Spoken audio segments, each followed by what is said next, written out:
Isang matinding tanong ang ibinato sa Pangulong Marcos ng isang banyaga.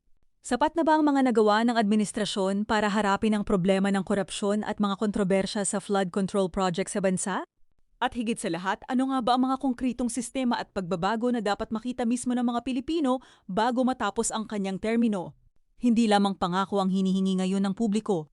Ang mahalaga ay malinaw na aksyon, transparency, at isang sistemang kayang magpakita kung saan napupunta ang pera ng bayan at kung sino ang mananagot kapag may irregularidad. Kaya ang tanong ngayon, ano ang konkretong sagot ng administrasyon sa mga isyong ito? Narito ang video. About a year ago, you pledged to tackle a flood control scandal that has shown a very, very harsh spotlight on the Philippines' issues with endemic corruption. Do you believe you've personally done enough to confront that issue in the 12 and a half months since that speech? And what concrete, measurable systems do you think Filipinos can expect to be in place before the end of your term that tackle those issues? Well, first of all, let's say those in terms of accountability. Let's take that first, because that has gained the most interest amongst the public. In that cases have been filed. People have already been put behind bars. There are continuing investigations into those who are going to be held accountable, who have to be held accountable for any wrongdoing in terms of corruption, in terms of the flood control scandal. So that is ongoing, and I would not be surprised if that continues to go, that those investigations and this kind of self-examination in terms of the government continues to go beyond my term, beyond 2028.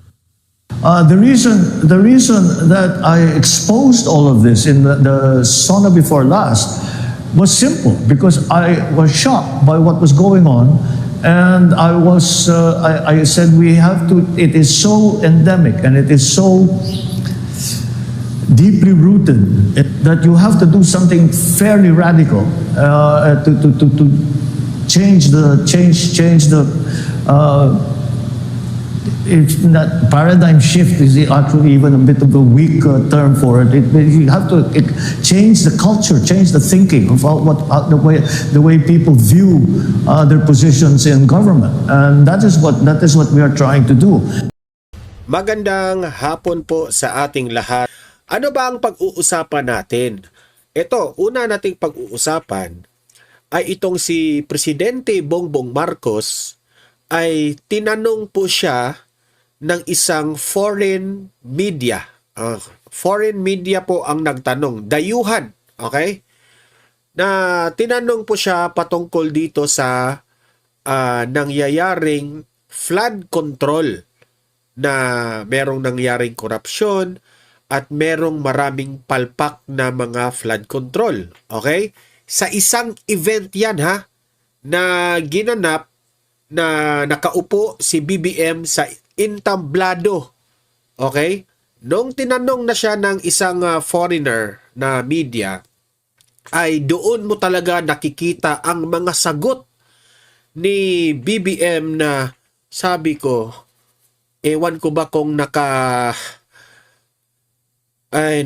nakapulburon ba, pero talaga yung pasensya na ha, paikot-ikot yung kanyang sagot, and at the same time hindi mo maiintindihan, parang kung ano-ano na lang ang kanyang mga sinasabi. Mamaya ha, ipapakita ko yan ha, ang kanyang mga sinabi na sabi ko, talaga ba nabudol tayo dito sa isang presidente na ito? Ganun talaga yung initial reaction ko. Mamaya ipapakita ko yan. Ayan, simulan na natin itong first nating topic. So, play natin yung video, no? Dito kay pagtatanong dito sa foreign media kay Bongbong Marcos patungkol po dito sa flood control. Ito po panoorin po ninyo. Play. Mr. Chad Williams of Agence France Press. Good afternoon, Mr. President. Thanks for taking the time today. About a year ago, you pledged to tackle a flood control scandal that has shown a very, very harsh spotlight on the Philippines' issues with endemic corruption. Do you believe you've personally done enough to confront that issue in the 12 and a half months since that speech? So, tinanong siya dito ha, kung ikaw ba, Bongbong Marcos, sa tingin mo, nagawa mo ba ang lahat para sugpuin itong problema natin dito sa flood control scandal na korupsyon?